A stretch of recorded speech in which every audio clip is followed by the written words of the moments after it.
آج ہم رمضان المبارک کے 28ویں دن کے ایک نہایت بابرکت وظیفے کا ذکر کر رہے ہیں۔ یہ وظیفہ نہ صرف روحانی سکون دیتا ہے بلکہ دنیاوی مشکلات سے بھی نجات کا ذریعہ بنتا ہے۔ جو شخص اس دن 101 بار سورہ اخلاص اور 313 بار یا غفور پڑھتا ہے تو اللہ تعالی سے عافیت کی دعا مانگتا ہے تو اللہ تعالی اپنے فضل و کرم سے اسے سال بھر کے لیے قرض سے نجات عطا فرما دیتا ہے، بیماریوں سے حفاظت فرماتا ہے اور دوسروں کے سامنے ہاتھ پھیلانے سے بچا لیتا ہے۔ یا غفور کی شان سنیے، اللہ تعالی کا یہ صفاتی نام اس کی بے پایا مغفرت کو ظاہر کرتا ہے۔ جب بندہ اخلاص کے ساتھ یا غفور پکارتا ہے تو اللہ تعالی اس کے گناہوں کو معاف فرما دیتا ہے، اس کے حالات کو بہتر کر دیتا ہے اور اس کی زندگی میں آسانیاں پیدا فرما دیتا ہے۔ سورہ اخلاص کی فضیلت سنیے، یہ چھوٹی سی سورت دراصل توحید کا خلاصہ ہے۔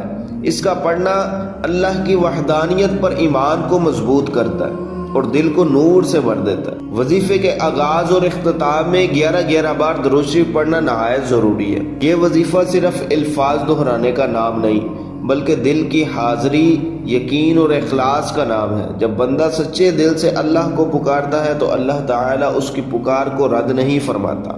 آج کی رات یا دن اس وظیفے کو ضرور پڑھیں اور اپنے لیے اور اپنے گھر والوں کے لیے اور پوری امت مسلمہ کے لیے عافیت کی دعا کریں۔ اللہ تعالی ہمیں رمضان المبارک کی برکتوں سے بھرپور فائدہ اٹھانے کی توفیق عطا فرمائے۔ اگر آپ کو یہ ویڈیو پسند آئی ہو تو ویڈیو کو لائک کریں، زیادہ سے زیادہ شیئر کریں تاکہ یہ نیکی دوسروں تک بھی پہنچے، اور ہمارے چینل کو سبسکرائب کرنا نہ بھولیں۔